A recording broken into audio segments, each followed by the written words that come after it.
In this chapter of Bruder on benefits, let's talk a little bit about deferred compensation arrangements and severance agreements.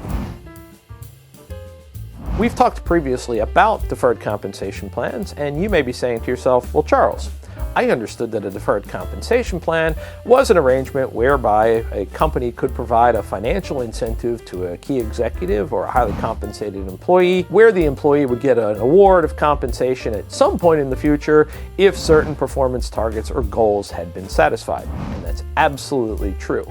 However, the base definition of deferred compensation is compensation that's earned in 1 year but is payable in another calendar year. So, if you take a look at your severance arrangements, you could have a circumstance whereby an individual is entitled to a series of payments. Let's say salary continuation for 6 months or 12 months or whatever the period happens to be. If that stream of payments crosses over into another calendar year, well, technically you've created a deferred compensation arrangement. The downside there is that under the Internal Revenue Code, certain requirements have to be made with respect to that deferred compensation arrangement. If you don't satisfy those requirements, not only will the employee be unhappy, because obviously they're now a former employee, but more importantly, the entire amount of the compensation stream of payments will become taxable to the employee on the date that they terminate employment. And in addition, because you haven't satisfied the requirements of the Internal Revenue Code, those payments are subject to an excise tax and probably interest and penalties because you've discovered this after the fact. Who pays that excise tax and those interest and penalties? The employee.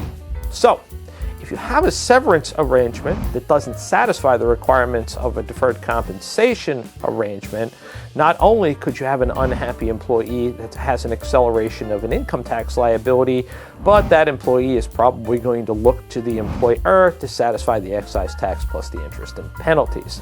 So you need to review your severance arrangements prior to the employee's termination of employment.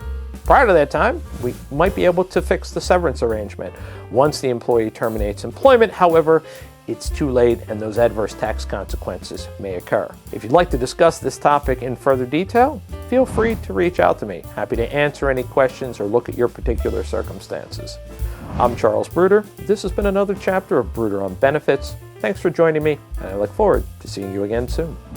Hey, it's Charles Bruder. You've probably seen me on Bruder on Benefits. Thanks for tuning in. If you like what you're seeing, do me a favor. Click the thumbs up button down below. In addition, click the bell and be sure to subscribe to this YouTube channel. And if you have some questions or some thoughts, some things you'd like me to cover, leave me a comment below. I'll read all the comments and I'll be happy to include you in a future episode. Thanks again for tuning in. I appreciate your support.